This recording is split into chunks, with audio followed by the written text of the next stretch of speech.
The morning of September 11th, 2001, 19 men armed with box cutters directed by a man on dialysis in a cave fortress halfway around the world using a satellite phone and a laptop directed the most sophisticated penetration of the most heavily defended airspace in the world, overpowering the passengers and the military combat-trained pilots on 4 commercial aircraft before flying those planes wildly off course for over an hour without being molested by a single fighter interceptor. These 19 hijackers, devout religious fundamentalists who like to drink alcohol, snort cocaine, and live with pink-haired strippers, managed to knock down 3 buildings with 2 planes in New York, while in Washington, a pilot who couldn't handle a single-engine Cessna was able to fly a 757 in an 8,000-foot descending 270-degree corkscrew turn to come exactly level with the ground, hitting the Pentagon in the budget analyst office where DoD staffers were working on the mystery of the $2.3 trillion that Defense Secretary Donald Rumsfeld had announced missing from the Pentagon's coffers in a press conference the day before, on September 10th, 2001. But for some reason, a bunch of crazy conspiracy theorists demanded an investigation into the greatest attack on American soil in history. That investigation was delayed, underfunded, set up to fail, a conflict of interest, and a cover-up from start to finish. It was based on testimony extracted through torture, the records of which were destroyed. It failed to mention the existence of WTC-7, Able Danger, P-TECH, Sibel Edmonds, OBL and the CIA, and the drills of hijacked aircraft being flown into buildings that were being simulated at the precise same time that those events were actually happening. It was lied to by the Pentagon, the CIA, the Bush administration, and as for Bush and Cheney, well, no one knows what they told it because they testified in secret, off the record, not under oath, and behind closed doors.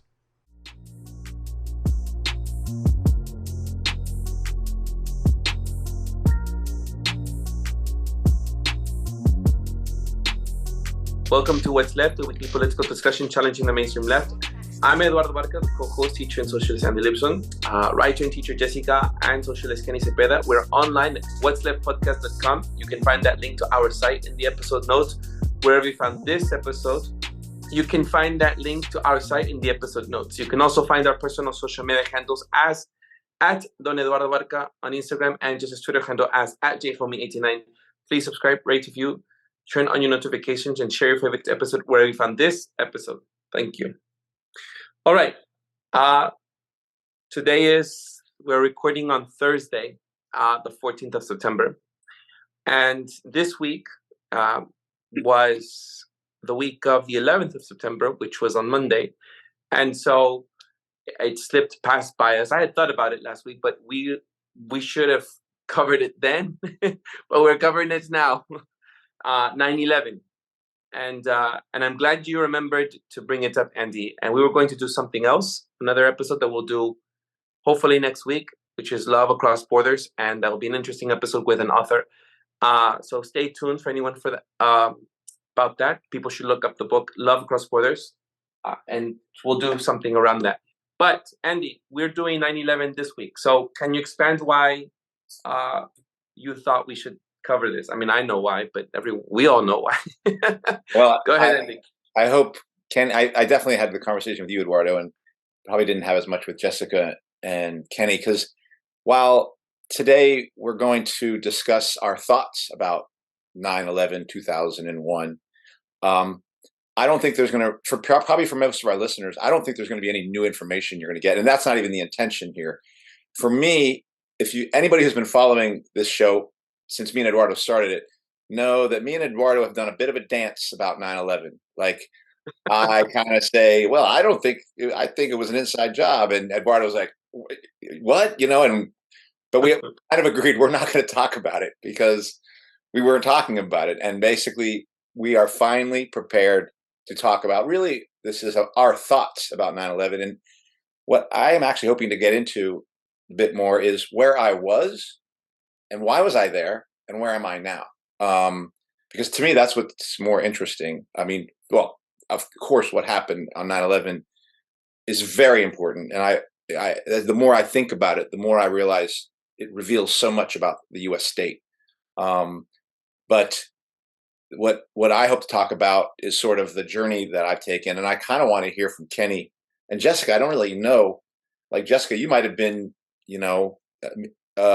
9/11 truth from the outset. That wasn't me, From school for me? No. Well, I guess so. I don't know. Yeah. So you guys have never done a What's Left episode like on 9/11? No. Oh, wow. And Eduardo, why is that? How long did we do What's Left before Kenny came on and Jess? Well, first before Kenny, I think a year or 2 years, no? 2 or 3 years for Kenny, and then All right. here with Jessica. At that time, just brief history for new folks. At that time, I think I was going into other topics that were mainly culture wars, but also elections, as well as U.S. American sort of politics that was running the media. I mean, that's what we were going to discuss, current events, and we were also covering a lot of things that were happening in our lives, and sometimes in public education, especially the teachers and the colleagues that we used to have, it gets into very progressive liberal politics. And so I think we were so focused on those things. I didn't imagine we were going to, well, I'll speak for myself, Andy. I didn't imagine at one point we would start delving into the weeds of some of the things that were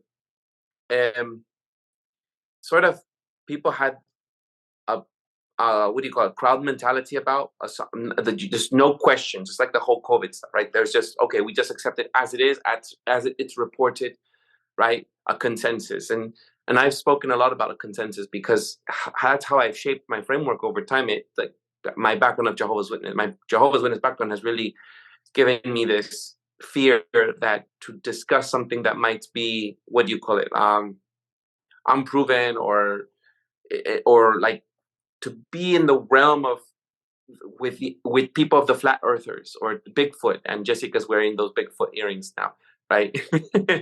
And to be in that world really scared me, for me, right? So because I had just come out of a cult into politics, and I didn't want to be associated or discuss anything that is kind of sketchy and quacky, so to speak. So I think that people have pushed 9/11 and into that realm, into the world of conspiracies, which didn't give me a lot of intrigue to further investigate and to look into.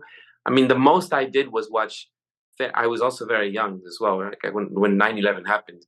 But the most I did was look into Fahrenheit 9/11. Was it Michael Moore's film, his documentary? Was that when? That's what it was called, 9/11 something like. And it was interesting of what the relationships, I think, that George W. Bush, the president of the USA, was having with Saudi Arabia and other countries, and the weapons of mass destruction, and the need for oil. I mean, those things were sort of very on the left, that we were debating.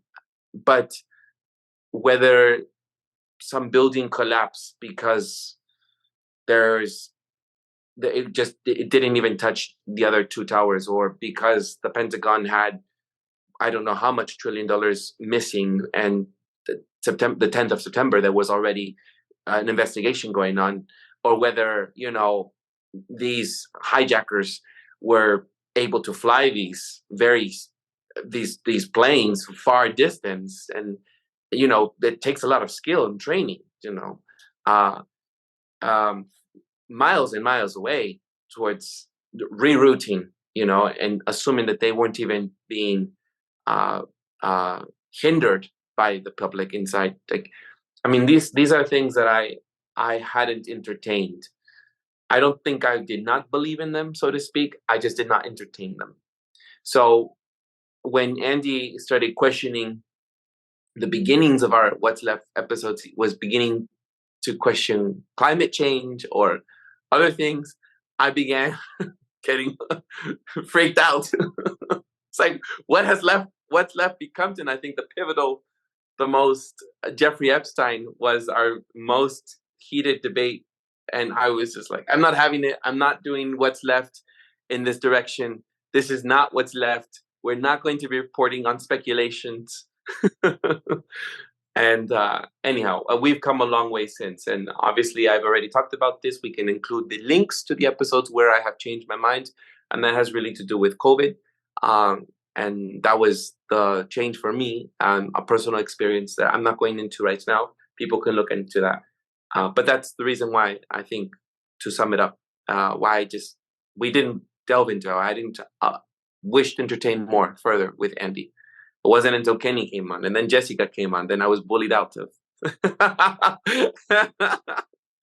I ask a question, Andy? I want to know. I mean, it's not that I'm not interested in the other three of us, but we were all kids. You were an adult. Like, where were you on 9/11, and how do you remember like the actual day of it? Well, I was when I found out about it, I think I was just getting to school. I was teaching at Mission High School, and it was I think my second year teaching. And you know, I think what I would say about it was, you know, it was like definitely like, whoa, that's a big deal. I remember seeing the smoke coming off the World Trade Centers towers, you know, on the TV and on video and things like that. And I was like, damn, that's like, this is a big deal. And I was in a socialist organization, and I just want to say that, like Eduardo at that time, while I was against the 9/11 being used as the raison d'etre for Patriot Act or for the war in Afghanistan and the war in Iraq, I like Eduardo and like many socialists would keep myself separate from people who were going to look more deeply into this and say, no, this is not just the U.S. using this as an excuse. This is not just disaster capitalism. This is an operation done by the U.S. ruling class, done by the United States, in conjunction with the Mossad and with Saudi Arabia and other intelligences, but basically led by the United States. It was an inside job, and that was verboten both in the organization and even from me. And I was like, I don't want it to say. I'm not going to say that. I'm not even going to look into it, because that would put me on the outside of people who I'm trying to reach. Very similar to what I think Eduardo was talking about. So, and that was the kind of thinking I had as a revolutionary, of like, what's palatable to people, you know, what do I think I could sell, essentially, and still be a person who's credible, because I don't even want to get near that stuff because it's not credible, because of the people who sang it.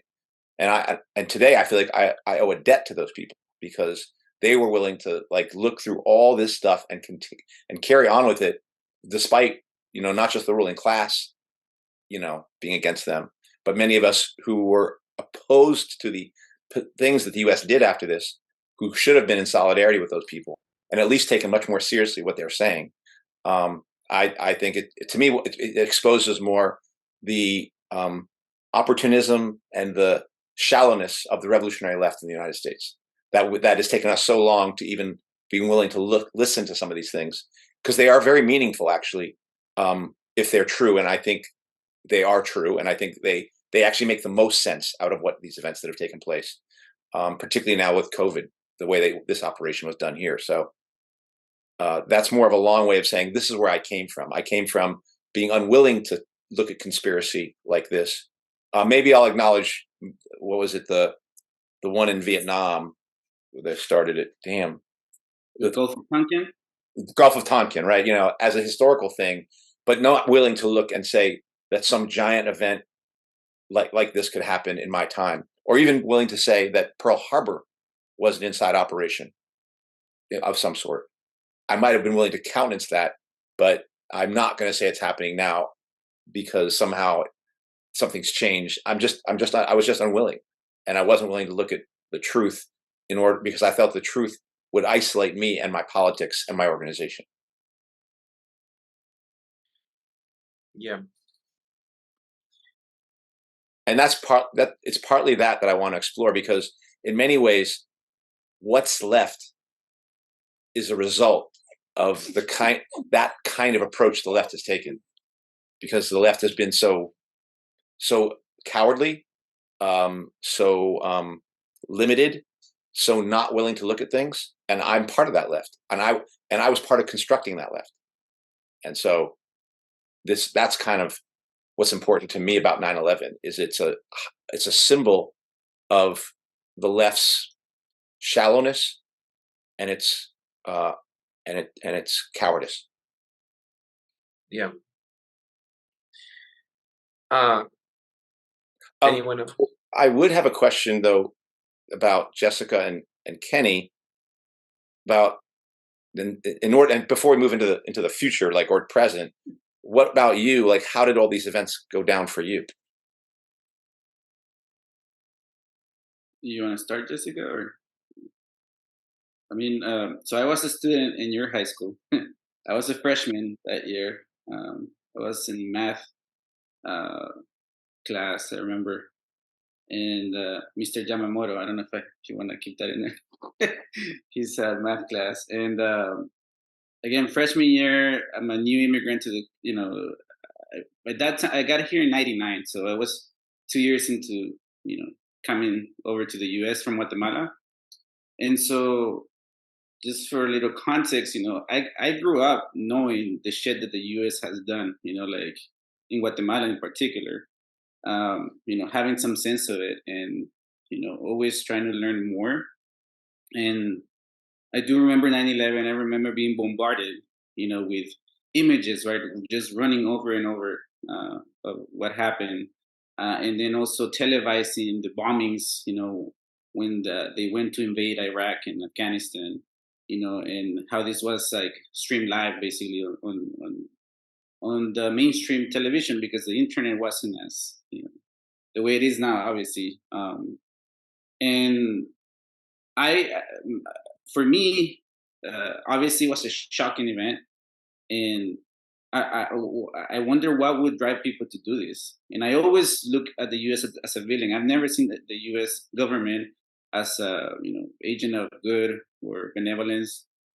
I was skeptical, but I never really thought that they would go as far as organize and orchestrate something like this. The furthest I would go through my years as I went into college, as I became a young adult, I've always thought that they allowed it to happen, not so much that they orchestrated things, that they allowed it to happen because it made sense conveniently, right? Like an enemy, like in the context of what was happening, the Soviet Union had collapsed. They needed a new enemy, right? And then the era of terror came into effect that allowed them to go and project, more aggressively around the world. And I was in college, so I was seeing this live, right? How, and obviously part of the anti-war efforts and, other things that were going on, like even like organized labor, right? Like the May Day protest that was really massive, and then witnessing how these things, just died out. And but again, going back to the 9/11, I don't think I changed my mind until recently, until really, again, same as you, COVID, because I've seen the train wreck, in front of me in terms of how efficient, how efficient the powers that be are at driving a narrative, at constructing an alternative reality of the facts, and discrediting anyone who opposes, it brings any questions, up for the official narrative. And so looking back now, like, yeah, I've completely shifted. I also think I hesitated, just like you two, to commit to be like, they did it, like they did it. No, I did go like, they allowed it to happen because it's convenient for them. But I've definitely reanalyzed that. I think I've also looked into things like the building, World Trade 7, right? Building 7, and and other things like that, with more open eyes and more questions. And also, I think I'm reanalyzing just everything I've learned before, because I knew that the U.S. empire is willing to do whatever it takes, but like the degree they're willing to go, I think that line is like limitless now. Like for me, I thought it was like, yeah, we're willing to do some things. Like, we've done some things like Vietnam, like other shit, right? Like full flags operations, but yeah, I mean, they're willing to sacrifice people in order to make the big move. And so that's my journey, I guess. Yeah, I was in middle school. And I had only been in the States a few years. So I was in Kansas City area. So yeah, between being young and being like relatively new to the States, like, I don't know. I'd never been to New York. I didn't know what the World Trade Center buildings were, stuff like that. But, yeah, I mean, I remember like I think I was like leaving my house and like going to the bus stop to get the bus to school. And my mom, I think she used to go like watch out like for the bus to see when it was coming. And I remember her like not running, but like sort of hurrying across the garden as the bus was pulling up and being like, a plane hit the World Trade Center. And I didn't know what the World Trade Center was, but by the time I got to school, it was like all over the news. And I think the second plane had hit by then. Yeah, because we were on Central Time. Anyway, so I was like too young to really make sense of anything. But the one thing I will say, and like because of being young and who I was surrounded by, it's not like I was ever really exposed in the immediate aftermath to stuff like the missing $2.3 million in the Pentagon and controlled demolition, all that stuff. But the one detail that I distinctly remember thinking like, what the fuck? Like even as a middle schooler was the passports. The fact that they, you see this footage of like absolute fucking destruction. And I kept saying like on the news in those immediate, weeks that they had bound, was it 2, I think, of the hijackers or maybe just 1? Yeah, passports like intact, just on the ground. And even as a middle schooler, like that always bothered me. I always thought like that just seems impossible.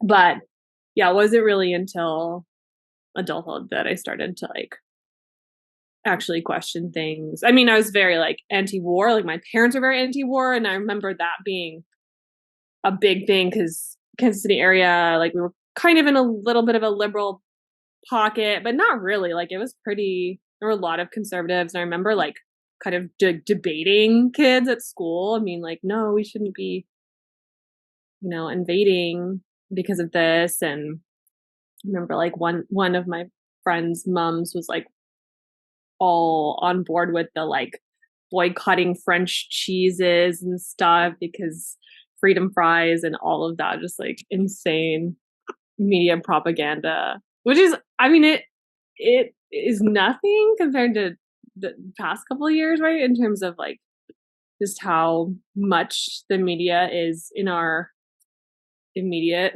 like vision with smartphones and everything, but it was still so just ubiquitous, like all everywhere, all the time. And I remember the anthrax letters too. I feel like people kind of forget about that, like in mainstream culture. That was like a huge, like Halloween. It was like, oh my God, there might be anthrax if you go trick or treating in the Twix bars or whatever. And anyway, but yeah, it wasn't until I don't know, like, I mean, in my 20s, I mean, I'm lived in New York City for 2 years after I graduated college. I moved to New York. And that was 2011. So I actually moved there a few months before the 10-year anniversary. And I was there for 2 years. And while I was living there, they were building what do they call it? What WTC? I don't know. They have a new name for it, but like I think there's multiple now, but it was like the tallest one that they were rebuilding. And so I like got to see it in real time. I used to babysit for a family after work that lived like literally like 2 blocks maybe from it. And they were like a very rich family. So they had like these amazing windows with the view of it. And I was always kind of, I don't know why, but I was always really pulled to the actual site. Like I used to go, they have the memorial. I don't know if you guys have been, but with the 2 like I don't know, it's like a fountain kind of. I don't know. Probably people have seen it online. Yeah, like a pool, but then there's water going down the sides, and they have all the names. Yeah. And I used to go there, like not like a lot, but like I would just like walk there and like hang out, and I was like writing poetry and stuff at the time, and I don't know, it was always like a very just like interesting, like kind of creepy place, but also like very somber. And I don't know, looking back, I'm like, it's weird that like that was one of the places I used to just like go. Like I don't know why. Anyway, yeah, and then at some point, I don't know like what my first, it was probably WTC 7 as well. I feel like that the first time I saw like the footage of that, I was like, what the fuck? And and then you learn that the Patriot Act was written, it was all ready to go. And yeah, so I mean, I was kind of like I don't know if I was like a truther like pre-COVID, but I definitely like at that point, I had also seen the Michael Moore film that Eduardo mentioned, which definitely was eye-opening at the time. I think that was in like maybe my early to mid 20s. But yeah, just and the other thing was like learning about the commission report, and kind of finding out like how much resistance there was like among the families of the victims. That was really powerful in kind of opening up my mind, because it's like, well, if they weren't happy with the official narrative, like the actual official documentation, which is what this commission report was supposed to be, that really bothered me and like motivated me to look more into things. But it's crazy. I mean, it's like what are we in 2023? I mean, it's 2 decades, and I feel like there's still so much to learn. I mean, people could do whole PhDs just on like 9/11 stuff. Like there's just so many elements of it.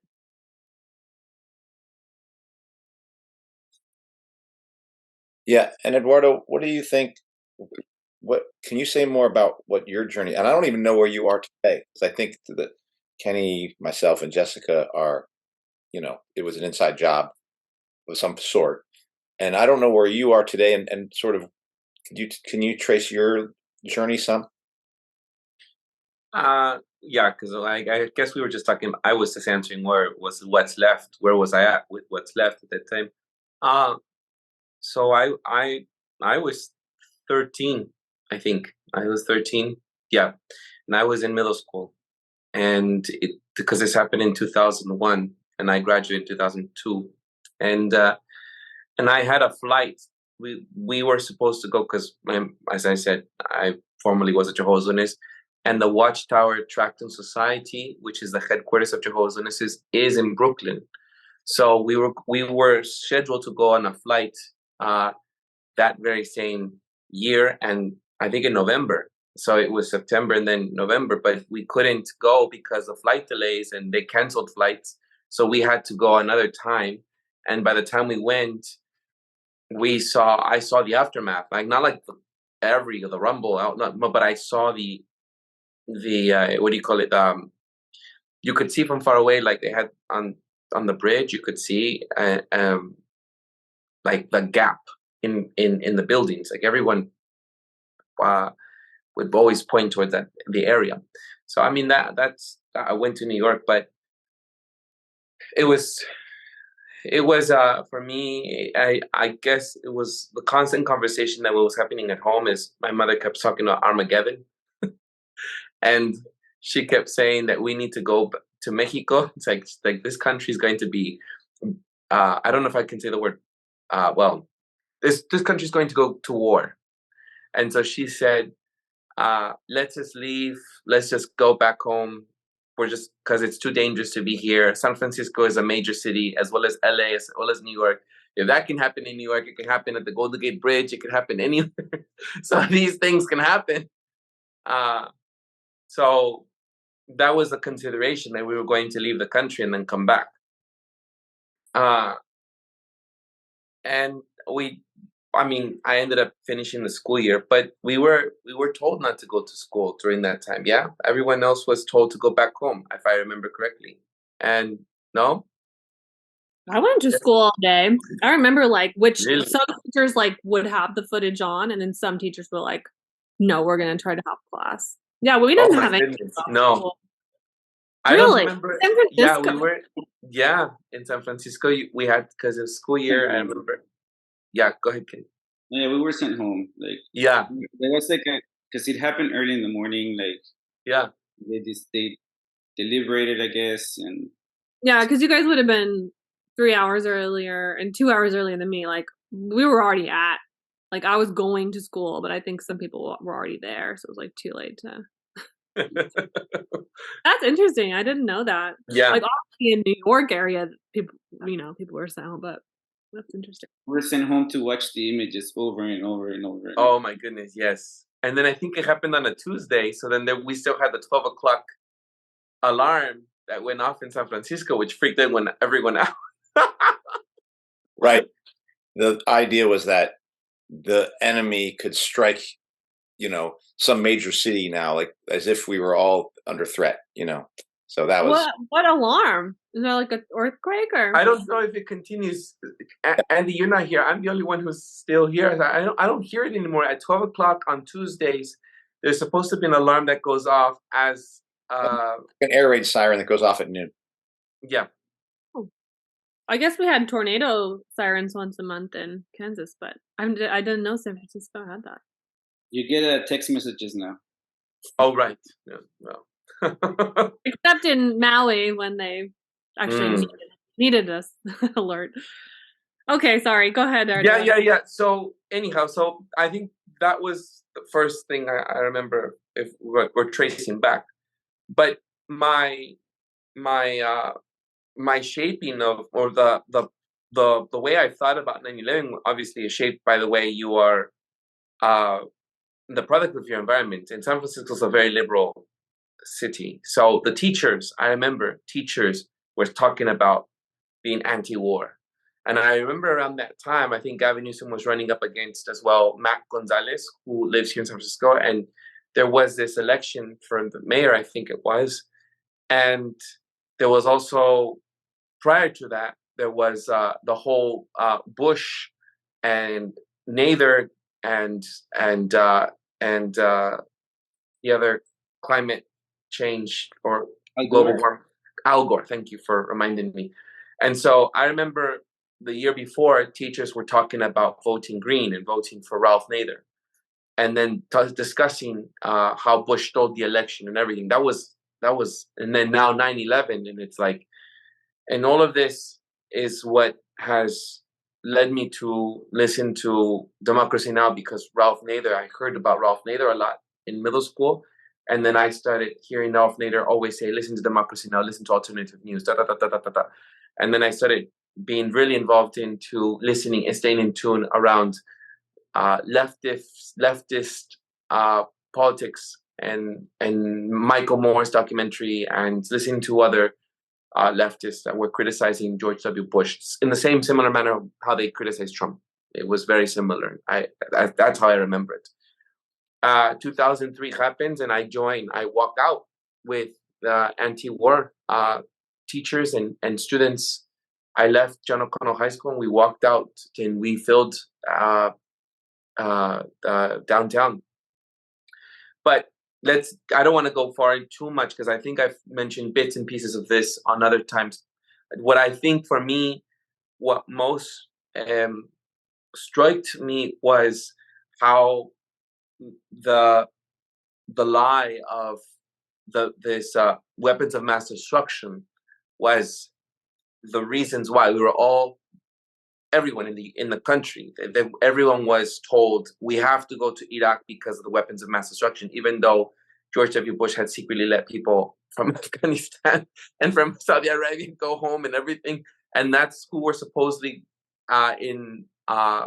these hijackers were from. I mean, that's what the narrative is told.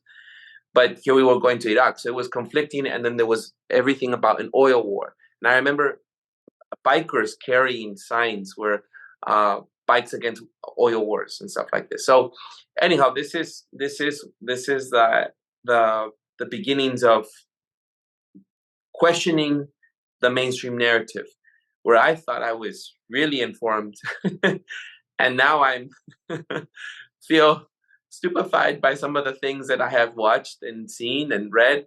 I cannot say that I'm going to, and I hope maybe someone else will fill in. I'm not going to discuss the details of what can be discussed here, like we've already, some of us sort of alluded to, which is the Pentagon or Building 7 or other sort of bits and pieces that have not been covered by the Commission report or even by top leftists who are very well known in the media. So I don't think I'm going to go into those weeds. I think people do a very good job on other online sources that we can link. So we'll have our links ready for people who really want to delve into the weeds of this. We'll mention and allude to them. I know, Andy, you wanted to bring up some things. You said you might even. But most important, I think, yeah, that what does this mean for us having thought about this when I was a kid, having thought about it when I started entering, being more interested in politics, and then being on what's left. I think my journey has really evolutionized over this. To where I stand with this is I may not be able to, let's say, this is not a subject that I may be able to, like the Ukrainian war, where you are delved into it, Andy. I think each of us carry issues that are very meaningful to us and issues that are important to us that we cover. So sometimes we may not be super in the world of one particular issue. So if you ask me about Mexican politics and what's going on at the border and how to get people on a visa parole right now, I can give you those legal aid kind of answers to those questions.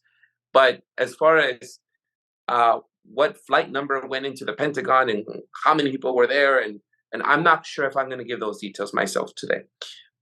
What I just want to say is, most importantly, is that if anything has taught us from the COVID years was that I'm no longer as afraid as I once was. This is my before and after.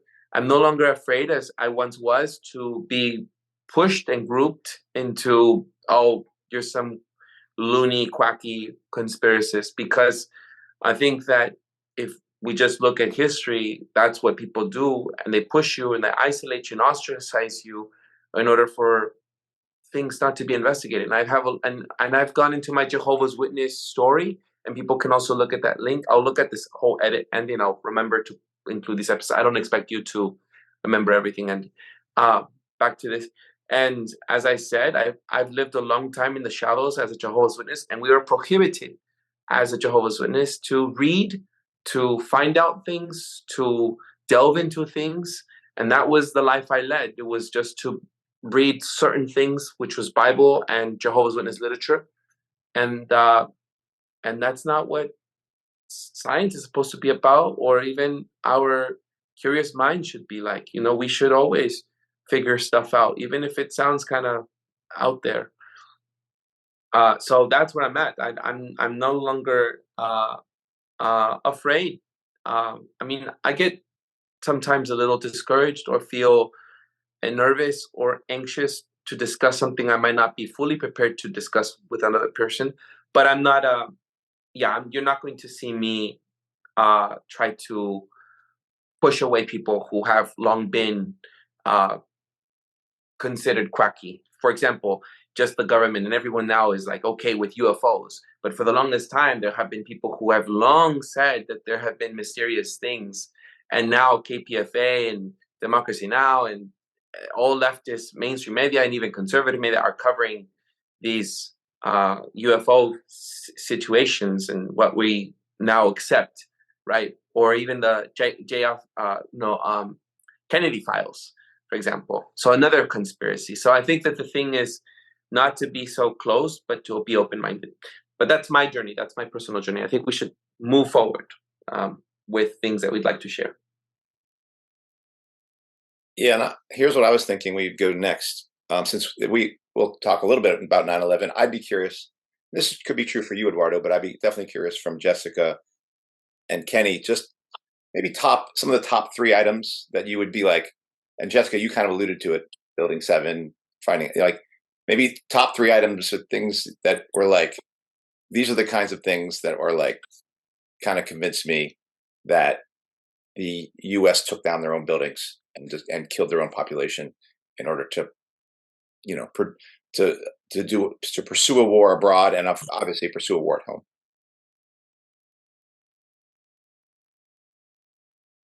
I can start. I think that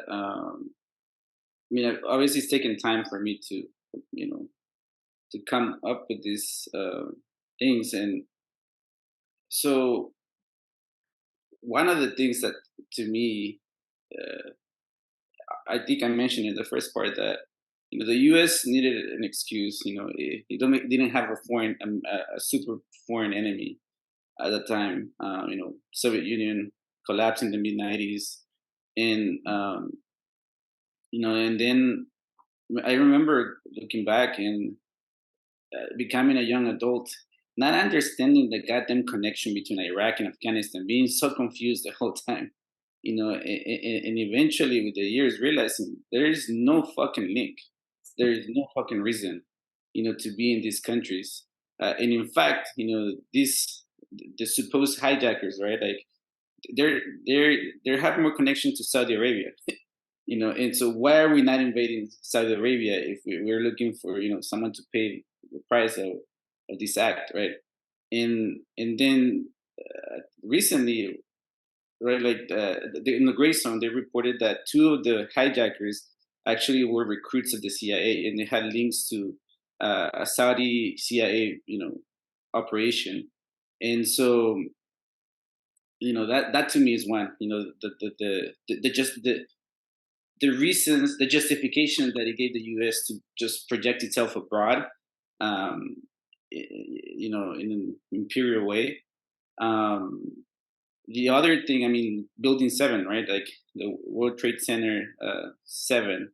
I think that was one of the things that a lot of people point to, right? Like the physics and the engineering aspects of that collapse, and also the Twin Towers, the way they collapse, and that always fascinated me. Okay, so this thing is burning, but it's collapsing, and we've all seen videos of collapse. At least I did. Like, I was curious. I've always seen videos of when they destroy things on purpose, and they always collapse.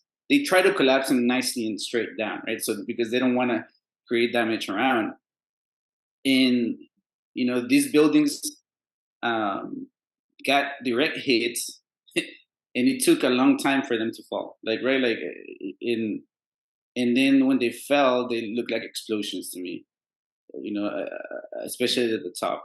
But again, that took time because to come to these conclusions of these questions, because at the time I was being manipulated by the emotional appeal, right? Like, we've experienced that, like the constant trauma that forces you to sympathize and empathize with people, and the other thing I guess I would say is that just the things that don't add up, and now looking back from post-COVID, and how the same narrative and so-called experts are handpicked to advance, the same fucking narrative to brainwash us. That to me is enough to say, these motherfuckers had something in it. They had something planned, and to me, I guess I would consider post-COVID or going through COVID the third most powerful reason why I believe that they definitely did some shit back then in 9/11, because I've had a front seat to this experience, this terrorist experience, because what we experienced was terror delivered to us, the people who rule this world, in the true terror of the past. Of course, people, I don't go as far as saying that people didn't die. People did fucking die, and that's the true terror, that they're willing to sacrifice people in order to advance its political, imperial, that's, and not only that, they're willing to constantly traumatize us, because the trauma didn't start and stop with that, because we had years of, like you said, Jessica, anthrax, of constant terrorist attacks, quote unquote, right? Deliberate. And now we're as we approach COVID, there was no more terrorist attacks.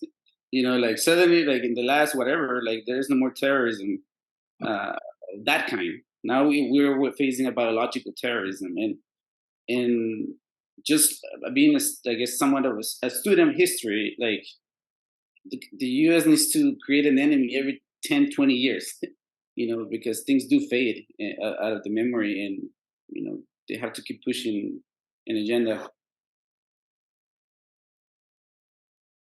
Jessica, what about you?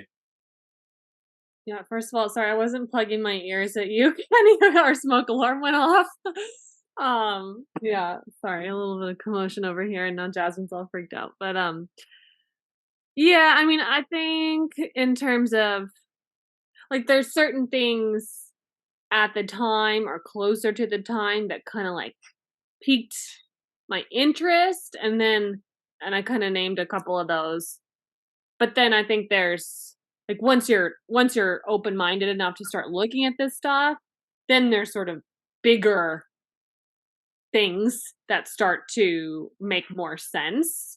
So I guess it kind of depends what you're talking about. But yeah, I mean, I agree with, or like sympathize with much of what Kenny said. And I think also just seeing, and this is like, there's a million parallels to COVID. Like there's a million parallels, but I was just thinking about emergency orders and the way that, like you said, like stuff fades from memory, and we're already like, it's still strange to me that like some of my students were not even born during 9/11. So I feel like I don't know, sometimes we'll be talking about cultural stuff and it just, you realize that like this stuff, it comes and goes in the mind of the sort of cultural zeitgeist. It doesn't come and go, for the people in the Middle East who had to fucking, deal with decades of war. But yeah, like the fact that the emergency order is still, they still renew it. Like every president since September 11th, 2001 has renewed the emergency order. And I mean, I think when we were discussing like whether or not to do this episode, like Kenny, you had said like, yeah, it seems like Islamic terrorism isn't maybe like as big in the media anymore.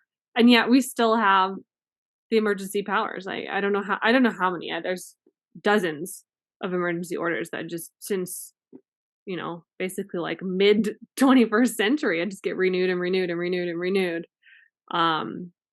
So yeah, I mean, and even in the airport, like flying, I mean, you still can't take shampoo.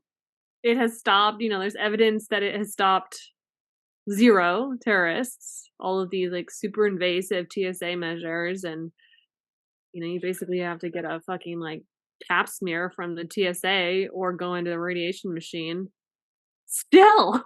So it's like stuff like that. And I mean, and then you compare it to, the masking and all of the health measures from the past couple of years. And it's very clear that like, I don't know, to me, one of the, and people say like post-COVID or whatever, but like one of my fears is that it's going to be very similar to 9/11 in the sense that people are just going to sort of forget or just be like, okay, like this, basically this is the new normal, right?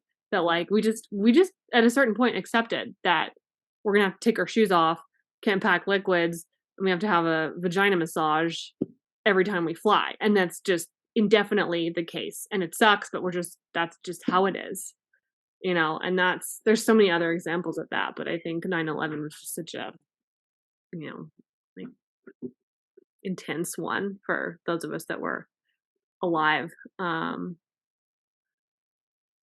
I don't know. I'm just rambling now, but I forgot what your question was. Like what are the big things? I mean, I think it depends. Missing $2.3 trillion, all the people that were conveniently not where they were supposed to be that day, the insurance on the building, the Patriot Act being pre-prepared, all the anthrax shit, You know what I was thinking about actually? I think I was listening to something on 9/11 this year. It's like they literally told the first responders that they didn't need masks. You know, that the air was safe. But we need masks for COVID. Yeah, I mean, all of that shit. I don't know. You can view it as like, oh, it's just like irresponsible afterthought. Like they didn't take care of the first responders. You know, there's people who still are, just, you know, well, I mean, there's people who've died of the effects of that. But there's also people who are still just like incredibly, incredibly sick and are getting, you know, it's like veteran care, right? It's like go sacrifice your life for your country or whatever, and then come back and tough shit dealing with PTSD or black lung or whatever it is. Yeah, I don't know. But it does, I mean, like war on terror, it does feel like it's kind of transformed into war on virus. I think we've talked about that before on the show, but so just so many parallels. Yeah. For me, some of the things that I remember hearing when I first heard that of the 19 folks who were supposedly the people who were on the planes, when I found out like 3 or 4 or 5 of those people were found alive later somewhere else, like that was like, wait, what? You know, that put a giant hole into that. Building 7 obviously was a big one for me. And then I did Building 7, but Building 7 and the Pentagon. Where was the plane? Where's the pictures of the plane? There, I don't know as much about the Pentagon one, and it really seems, and definitely the idea that the person who was flying that plane supposedly couldn't fly a Cessna well, and the kind of thing that they had to do with that plane, there's no way they were going to be able to do that. The NORAD not being scrambled, but actually them being put onto they were on a simulation at the time for dealing with a hijacking. Like so they were kind of scrambled away from this due to test things they were doing for a hijacking operation. And that was interesting. I mean, that again, that was something to me. And the fact that no building had ever collapsed like that from a fire. Like it always like partially collapses, and then the lower decks where the fire aren't going to occur still are supported, and it might collapse into that. And there's certainly no way you're going to have a free fall collapse of something. You might have a partial collapse and then collapse into decks that are not degraded. And so that means they should slow down and decelerate. It shouldn't accelerate like free fall. And so those were big deals for me. And then when I heard about the fact that they actually had designed these towers to deal with planes potentially going to them, not small planes, but aircraft, like giant aircrafts, and they were designed to withstand that. And that the fire retardant, it wasn't just the asbestos on the outside of them they said got sheared off of the steel inside, but the actual steel was treated in such a way that it was not going to melt due to fire, the kind of heats you would have for a normal fire. So and really the idea that when I saw those little minuscule fires that they had on Building 7, and then that fucker goes down like in this exact same way, then I just became convinced. You know, I said, the U.S. has done this. They did it internally. And I think when I think about the Nord Stream pipeline, and the way they basically set that thing up and then detonated it when they were ready to detonate it, that's what I think happened.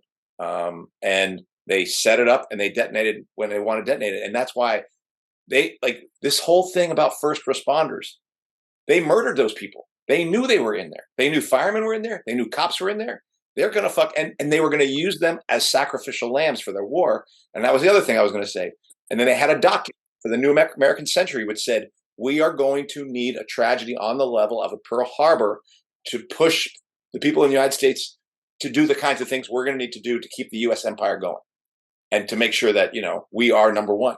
And that it said it in the document prior to this thing. And so, like,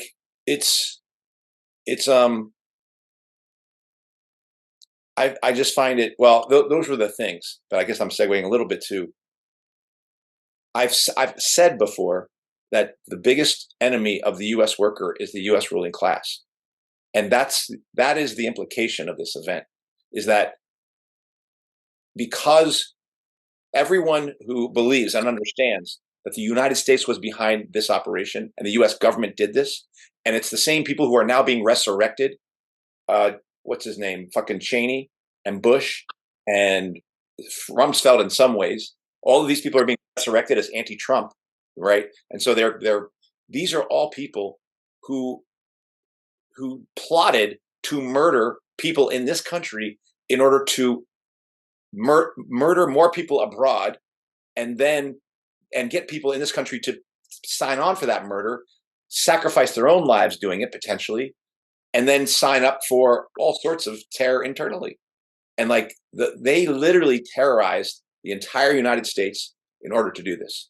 And I don't know how a person then how a person who sees this is true worries about China doing this or Russia doing that or Osama bin Laden doing that or Al-Qaeda doing this or Taliban doing that, when the implications of this event, and it should be true for Marxists or not Marxists, are literally that your biggest enemy is at home. Like they're there and they're willing, and they're trying to get us to be afraid of some other terror event. But the thing we have to be afraid of is that they did it then. They've done it again with COVID. They've probably done it in other ways. I don't even know. And they will do it again. Like these terrorists will do things again. And I'm not talking about Taliban. I'm talking about the US ruling class. When they're pushed and when they see an opportunity where they're going to kill a bunch of people, whether they be Americans or not, in order to produce an outcome, they won't hesitate for a moment. And that to me is like, I think if you really grasp that, there is no way you can vote for anything. You will have to understand that this whole system has to be taken down. These people have to be removed, and there's no replacing of those people. That this system produces that sort of leadership, a leadership that must attack its own people. And I feel like that's kind of, to me, that's profound. Yeah, I was even thinking about like trauma-based mind control as you were talking about that, and just like the way that we all remember it, not even being in any sort of close proximity, right? Like we were all in different time zones, but man, like it was such an exercise in mind control, and the media was so central to that. And I mean, yeah, again, just so many parallels. Like every day was like a code red, code orange, right? Like just like fear monger, and they convinced people to do and support things that they would never have done under normal circumstances, right? And I also like I'm just sort of remembering the Muslim hate and like how crazy it was, and a lot of people were fine with it, just like totally fine with it, like normal, like nice people who were like, well, yeah, those Muslims, they shouldn't have, flown planes into our buildings, as if like, schoolgirls wearing hijabs were like somehow responsible for this, right? Like, let alone the people actually in the Middle East. But anyway. I just wanted to add to this, notion of who our enemy is, right? Like we've talked about it before, and yes, 9/11, yes, COVID, right? Like especially for a lot of our listeners, I think the COVID thing is a little more clear. But I also want to bring attention back to East Palestine in Ohio, right? And in Lahaina, what's happened there. And again, COVID, like vaccines, like we don't fucking know what the fuck is gonna happen yet. With all the people have gotten all these boosters, so but they're willing to do this fucking crazy thing to the people they're supposedly doing shit for, right? Like the people who rule us, but they're not, and so like you said, we don't even know the other ways that they're fucking, willing to sacrifice, the people they're ruling over on a daily basis, and that is a product of the class war that we are on, that we're not aware of, and so that's what we need to be reminded, that that's why we've talked shit on the census, on voting, on fucking these like the Environmental Protection Agency and all these institutions that on the surface seem good, but there is nothing. They're not there to protect anything. They're not there for our safety. They're not there for the benefit of the people that, again, that are being ruled. They're there to control and portray, but in fact, they're instruments of the war, the medical system, like it's everywhere, and this is what we talk about, revolution, not going to vote, not reform, is not incrementalism, not being part of going into the system, like Ocasio-Cortez, savior, or Bernie Sanders bullshit, or even fucking RFK now. Or what is it? Cornel West, or fucking the Green Party, or like we have to realize that this is an ongoing war, and that when you add up all these events, when you look at things with a new set of eyes, you do have to listen to people who sound fucking crazy. You may not agree with every little detail, but like you've said in the past, and like we have something in common with them. Because they start from a place of skepticism, right? Because when you take shit at face value, you've already been had, and there is no converting, like that's why I'm not even, I have urges to still have like a conversation about COVID with people, like, look, this is the shit that I was saying, and look at it now, but like, there is no point, because, like, there is no point if you're not willing to see that we've been had, that we are part of the collateral damage of the forces that rule us. We're just in the way, like, then I don't know what to tell you. Like, it's hard. So that's why it is easier, I think, or more promising to talk to someone who has conspirational ideas, and we should make sure that that's not a dirty word, because they in the public domain on the left, that is an automatic disqualification, of your mental sanity. If you are somehow, and like we've all been afraid in some ways, right, of at some point of being pulled into that group of people who are conspirational theorists, especially now. And that, again, too, is part of the project. They're making sure, that to, again, make sure that the people who question things are in the fringes. And we need to go to the fringes, to uncover and rediscover the shit that we've been told. Because, that to me, COVID has taught me that, and to re-examine 9/11, and other things that we've been told. Eduardo, anything? I mean, everyone has mentioned just great points, and a few of them I was going to mention myself. I think I speak to the left mostly because I consider myself to be on the left, if there exists one. So this is for the audience who is on the left. I think when we reflect on 9/11, we should reflect on the propaganda that was used to instill fear and to fearmonger, right? It was the whole war on terror. And this was also used like with the war on terror, which is the same thing as like with the war on drugs, right? And it keeps being the next thing in our face to distract us from what's really happening.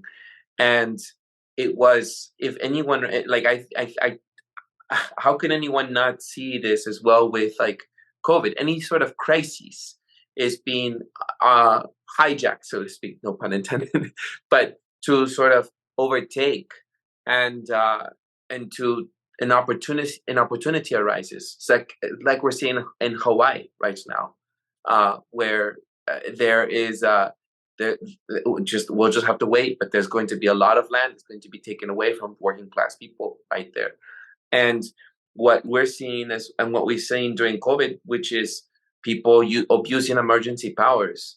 And it saddens me that even like people like Barbara Lee, who was the lone vote in the House in Congress, where she opposed against the emergency powers to be authorized for military intervention, which has now been used, like I think in 19 countries. So just like I don't remember how many countries that has been used to operate and to bomb people and to just go for no reason to go ask Congress, right? Not like I'm voting these days and believe in the system like I once was, thinking that we should campaign and vote. But it's like, this is supposed to be the balance of power, and you're now granted post 9/11. Well, during that 9/11 was the emergency powers, and then the Patriot Act. The Patriot Act, which authorized the Attorney General at that time, was like waived all kinds of personnel that was going to be the Patriot Act. I forget what part of the Patriot Act, but there's a section where now the Attorney General can waive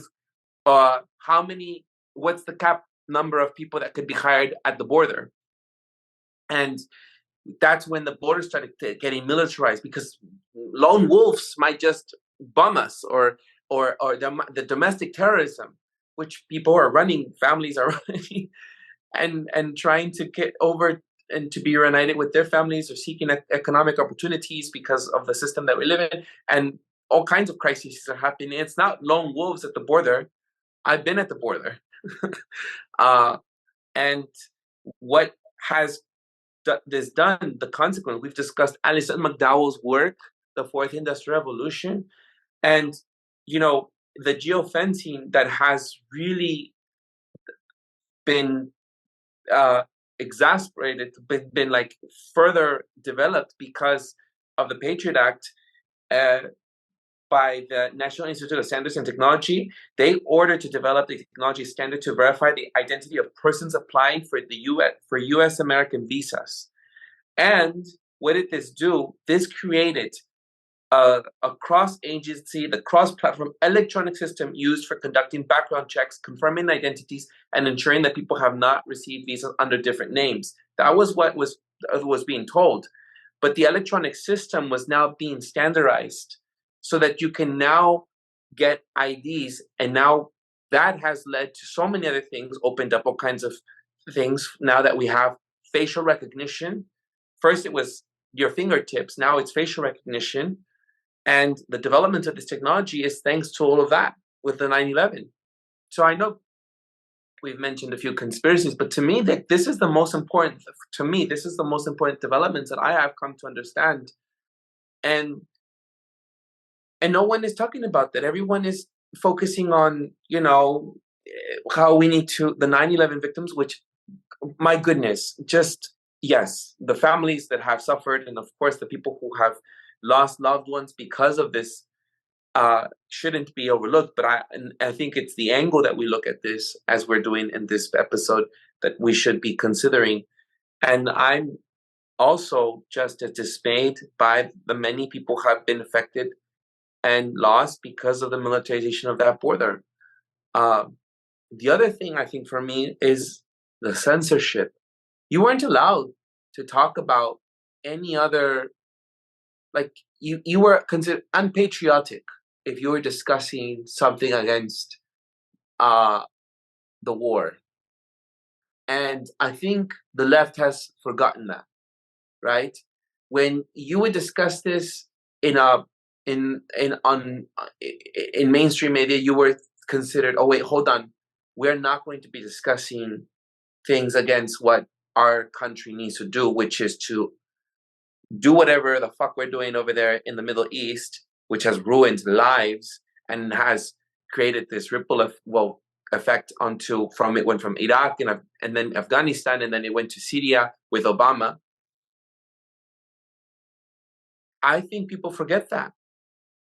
I think there's even videos of during that time where every news anchor is taken and they had to repeat similar things. If I'm not mistaken, I might be wrong, but people can correct me in the comment sections below. What does that look like when the pandemic happened? We were not allowed to discuss what was like, even if 90% of the population was surviving, everything had to be focused on or 99 or 98% of the population, depending on when you were looking at it during the CDC, of the population was surviving. You were only supposed to look at the 2% of the people who were dying, and that's what we were supposed to zoom in on. But again, zoom in on, it's like, oh, this word's being overtaken, technology. So that to me is the striking thing. It's now, and the censorship, the emergency powers, and also the development of the NSA, which Edward Snowden brilliantly exposed for us. This was the result of massive surveillance, which today we're dealing with, all of this aftermath. So, and I imagine so much, it's like it's happening, so much more technology is happening as well, that we're going, just like facial recognition is now, when I was, when I was coming back from Colombia, there's a queue to go to your regular, like, aduanas, which is immigration. You go through immigration, and then there's an alternative queue. But you can do this alternative only if you would like to expedite or go fast, like an express queue. But only if you go through this facial recognition. You have to be willing and consent to allow yourself to be facially recognized, and your passport and everything, so that you don't have to actually scan. Now you just scan your face and stuff like this. I didn't do that. I decided to be waiting for a long time until I finally get through the security check. But that's what's enticing you. Just like, oh, you want to go faster? Here, go through this. Now we have a new system that you can go through. And I think to myself, like, if this is so fascinatingly curious to us, like, wow, facial recognition can actually recognize your face.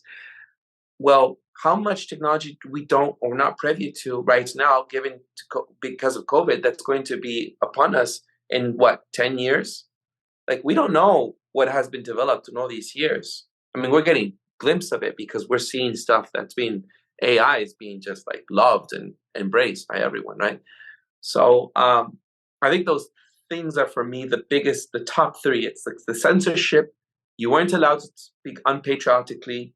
It was the emergency powers that you saw clearly abused. Even Governor Newsom did it here in the state, and the country was going through it, where you couldn't, it was like, oh, during this time, because of a pandemic or because of war, or because there's a reason why we have to comply.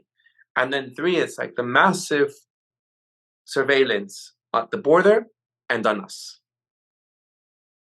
And this technology, the more people, and for the freedom movement who are listening and who like our show, and we've had lots of comments like these in the RFK Jr. episode. If you, again, I repeat, if you think that closing our borders is a solution because you think, oh no, we can't have people coming in because of the dangers of that, the technology that's being developed at the border will also infiltrate onto our lives here domestically. That's just the way it is. And so I think we should be consistent with our values and our principles. And just as we support one another during COVID, now it's time to support one another during this open borders conversation, which we'll have a discussion further about that in our next episode, hopefully. But just wanted to point out how much money went into the technology, how much surveillance has been happening, and how this is very similar to COVID, and people don't want to discuss about that. But you're labeled a conspiracist. Well, people were labeled a conspiracist when you were discussing weapons of mass destruction before. Now look, everything's revealed. So, and the anti-war sentiment as well, if you think about it, most people are not allowed to talk about, like, oh, if we shouldn't be in Ukraine. Oh, well, what about Russia invading people? Well, yeah, I get that, but what about the anti-war movement? We were all anti on the left. We were supposed to be the voice of reason, not to be engaging in wars. And here we are. Everyone on the left seems to be with the Ukrainian flags. Every time I bike hills and hills, I count how many Ukrainian flags. It's like, my goodness, what happened to San Francisco's anti-war city? But those are my thoughts. Yeah, it is crazy, like the comparison with I mean, not that the anti-war movement was like as robust in the early 2000s as it was, 30, 40, 50 years before that, but there were protests and there was organized resistance, and it was not, you were not like dismissed just like automatically for saying, no, I don't support us being in the Middle East. I mean, I guess it depends on what. But it depends what region, because if you would say that in Idaho, like I was saying, like like Kansas, it was more popular to support it than not to, but it Right. wasn't on even close to the level that the Ukraine shit is now. Right.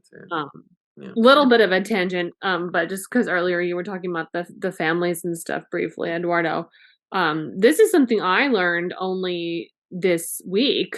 Do you guys know about what's her name? Beverly Eckert. Have you heard of this woman? So she was a 9/11 widow. And she basically refused to take the payout for like victim compensation, and was like she was kind of a leader among like 9/11 victim families. And she actually met with Obama. See if I have it up. I can't remember what year it was. Let's see. I wish my brain remembered things like years. I want to say like maybe 2009, 2010. Anyway, she met with Obama and then died. And some people say she was murdered like within less than a week after she met with Obama, like on behalf of 9/11 victims or families. And she was killed in that like flight that crashed into like a house or something. It was a very bizarre situation, and a lot of people think that she was just murdered because she just wasn't willing to take the government bullshit. Yeah, and I was just thinking like parallels to like Brandy Vaughn and people in the like anti-big pharma and anti-vaccination and all that kind of stuff. Like, it's not a joke. Like, people fucking take people out. Like, I'm not saying 100% I know this woman was murdered, but it's they're not like isolated examples. So it's just like another kind of dimension of like, well, they'll leave you alone until you become a threat, and then there's not really anything that they're not willing to do. Can I comment on that real quick? Just it's always curious to me that like I've talked to some people that consider themselves very like knowledgeable, intellectual about history and politics, in that lean to the left. And very often they're very quick to make a distinction between the shit that is done in those banana republics, those backwards, corruption, the backward mobsters, the backward dictators, and they're unable to see this shit that you're talking about, Jessica, the very dirty, rotten, the worst of humanity, the sinister, the evil, the disgusting, that this nation, the people who govern this world, that the best, the top dogs have to and are willing to do. And when we talk about boundless, horror, that's something that people need to understand, that in order to rule, under this system specifically, like everything is underwritten by violence. Like this is why like the fucking Constitution, the fucking laws, like when we talk about, I don't give a shit. They don't give a shit. You need to understand that. That's a facade. When we talk about legality or illegality, they're willing to do whatever the fuck it takes. And a lot of times this legality or constitutional bullshit is just to paint a fucking facade, that there's some sort of order, that there's some sort of rules, but again, they will, I was talking to my in-law the other day, and like, he understands that the world is run by mobsters, and he's not of the, like the most politically, intellectually educated college, blah, blah, blah, blah, blah.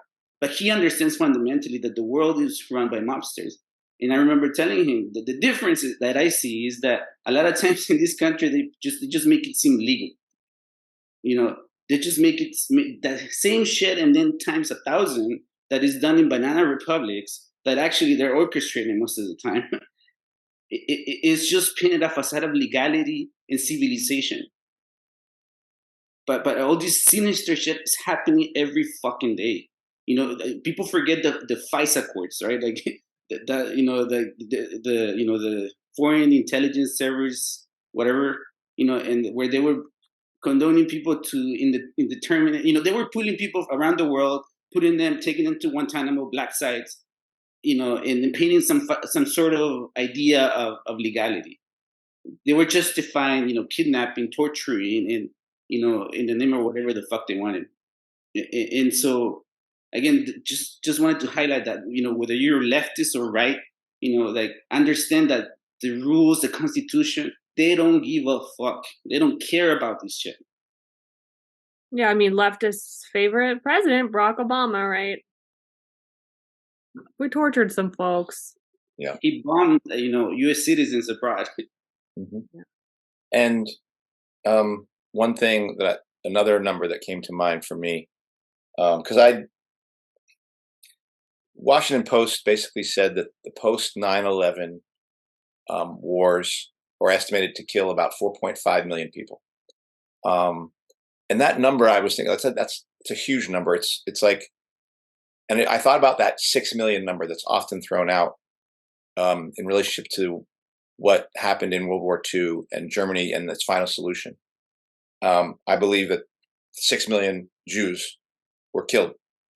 But that occurred under the pressure of an empire, a country which planned on being an empire, losing a war. The Odysee Conference, which established the final solution, wasn't until the last few years of the war when Germany knew or felt like they were losing. And this is what they were going to turn their concentration camps into death camps, basically, because they couldn't afford to run them any longer. And that was something that really escalated the murders. And so what you have now is the U.S. and these U.S. rulers are not only responsible for killing the 2,000 people out of the towers, but they set in motion something which ultimately led to 4.5 million people being killed, and they're responsible. Like this isn't something like, oh, it was an accident or we didn't know. This was the plan. I don't think they knew they were going to kill 5 million or 3 million or 2 million or 10 million, but they knew they were going to be killing millions. And this is a ruling class not even under the pressure of actually facing extinction as a government because you're losing a war. And think about how far they'll go. This is why false flag nuclear bombs, I'm completely convinced that's going to happen. Like not just dirty nuclear, but like literally detonated nuclear weapons in cities, because the U.S. sees it as something that will allow them to pursue an aim.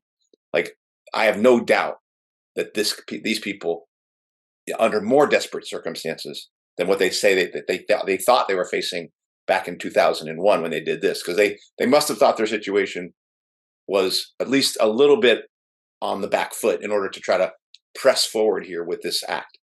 I have no doubt that when pressed more, and they are now under even more pressure now, and in much more dire straits, I have no doubt these folks will detonate. They'll go from taking down buildings to taking out cities. I'm convinced of that. And they'll put it on somebody else, but it'll be our government doing it. Like, I remember also the one thing you mentioned some time back, Libsyn, that quote about Scalia, Justice Scalia, who also talked about concentration camps, that you got to be kidding yourself if they're not happening again. That was in the conversation during COVID. And it will be in a conversation, with all these other crises that are going to be shoved down our face. So, so to me, like 9/11, COVID, other shit, like, you had to kind of pick the pieces together, put the pieces together to see the patterns, because it's hard to know, right, what's coming. but we know it's going to continue to come in waves because this is constant. It's a war. And all I know is that whatever they're fucking telling me, I'm not going to believe it at face value. Every time we discuss this, it's like, I think we talk about this. What do we know? What's true? It's like it becomes very murky and very scary because, we see this in Wikipedia, not Wikipedia. What's Julian Assange's site? WikiLeaks, right?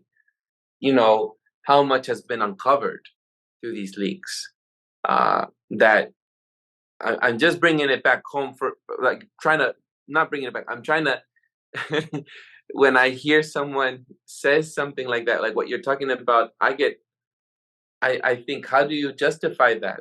Andy, how can you say something like that, Kenny? Well, I mean, what has helped me is to understand how much cover up there is by the U.S. American government. That's what this whole 9/11 is about, war on the weapons of mass destruction, and then also everything that's been thanks to people who have uncovered on sites. So I think for me, it's like it's so scary to think that there is a uniform, massive narrative line that's going to be given through propaganda through the media that you have to sort of be always skeptical about, because it's out there that's going to be influencing the public, as we have seen many times done before. And I do think this is not new. This whole narrative control is not new. Like, they've done it for the longest time. They will continue to do it. I think that what I'm scared of is the systems of control, limitation, geofencing, all this shit that are gonna be made to make your life impossible and those who wants to change this world. Because the lies are gonna continue to come. We're still gonna have to sift through that. But it's what are we able to do? With these systems of control that they impose every time a new crisis comes online. And that's the scary part, like, of all this technology, because it's so invasive, so controlling to the minute level, and also the sense of reality is even more manipulated on a more individual or like group level, because like, everyone, the fucking, I think I heard Denzel Washington, like, said a quote along the lines of like, if you don't read the news, you're uninformed. If you read the news, you're misinformed. So what do you do? And so like he has some bullshit answer, but I think it's a valid question, and like, to me, it's like, what I would like to transmit is like, everything they're fucking telling us, take it as a lie and then go from there. But then also, what do we do? Because it's not enough to just talk about it and like, oh, they're lying again. It's like, it has to become like actual resistance, right? Something alternative, tangible that really pushes back, because with Jake, we've talked about control opposition, because that's also true. I listen to Jimmy Dore, I don't think he goes far enough. Like he talks about, he has a lot of listeners and viewers, and in a lot of things I'm like, okay, I get that, but like, you're not going far enough. Like, I don't think you fully understand this shit yet, and so like, but we still need to be in conversation with people like that, because we have, that it is part of it. But then what then? What then? I'm not sure there's much more to go here unless Jessica or Eduardo, you have some final thoughts. I got one more, which might be like a good note to end on. Do you have anything, Eduardo? No, go ahead. Oh, I just wanted to read this little excerpt. So, this is from the woman that I referenced, Beverly Eckert. If you Google her, there's like a lot of interesting stuff. So this is from, I think, an interview, Friday, December 19th, 2003. My silence cannot be bought. So I haven't verified this whoever's writing this, but according to this post, Eckert had gathered evidence that former President Bush knew about the attacks in advance and had even helped to plan them. Because of her relentless activism, she was allowed to meet with President Obama. At that time, she told him that she would not rest until justice was served, telling Obama she wanted George Bush investigated for conspiracy and complicity in the attacks of the Twin Towers. Some 2 weeks later, Eckert was, this person says, murdered, but at least she died. So this is from an interview, I think. So she says, I've chosen to go to court rather than accept a payoff from the 9/11 Victims Compensation Fund. Instead, I want to know what went so wrong with our intelligence and security systems that a band of religious fanatics was able to turn 4 U.S. passenger jets into an enemy force, attack our cities, and kill 3,000 civilians with terrifying ease. I want to know why 2 110-story skyscrapers collapsed in less than 2 hours and why escape and rescue options were so limited. I'm suing because unlike other investigative avenues, including congressional hearings and the 9/11 Commission, my lawsuit requires all testimony be given under oath and fully uses powers to compel evidence. The Victims Fund was not created in a spirit of compassion. Rather, it was tacit acknowledgement by Congress that it tampered with our civil justice system in an unprecedented way. Lawmakers capped the liability of the airlines at the behest of lobbyists who descended on Washington while the September 11th fires still smoldered. And this liability cap protects not just the airlines, but also the World Trade Center builders, safety engineers, and other defendants. The caps on liability have consequences for those who want to sue to shed light on the mistakes of 9/11. It means the playing field is tilted steeply in favor of those who need to be held accountable. With the financial consequences other than insurance proceeds removed, there's no incentive for those whose negligence contributed to the death toll to acknowledge their failings or implement reforms. They can afford to deny culpability and play a waiting game. By suing, I forfeited the $1.8 million average award for a death claim I could have collected under the fund. Nor do I have any illusions about winning money in my suit. What I do know is I owe it to my husband, whose death I believe could have been avoided, to see that all of those responsible are held accountable. If we don't get answers to what went wrong, there will be a next time, and instead of 3,000 dead, it will be 10,000. What will Congress do then? End of interview. Interesting. A lot of it sounds very familiar. Good for her. Well, good for her until she was killed.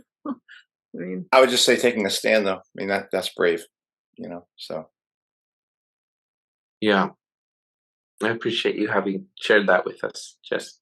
Yeah, well, I just learned about her this week. So it's like, every year I feel like I learn more stuff about something new. Deeper and deeper into the hellhole. What sounds to me too is like there's always people doing stuff on their own, and like I guess it's about finding those people and connecting, right? Like there's people, that's what I learned through COVID, right? Like people were doing their own thing and, they feel similarly like us, right? Like in their own bubble, but we're supposed to stay apart. Yep. Divide and conquer. All right. Well, let's conclude.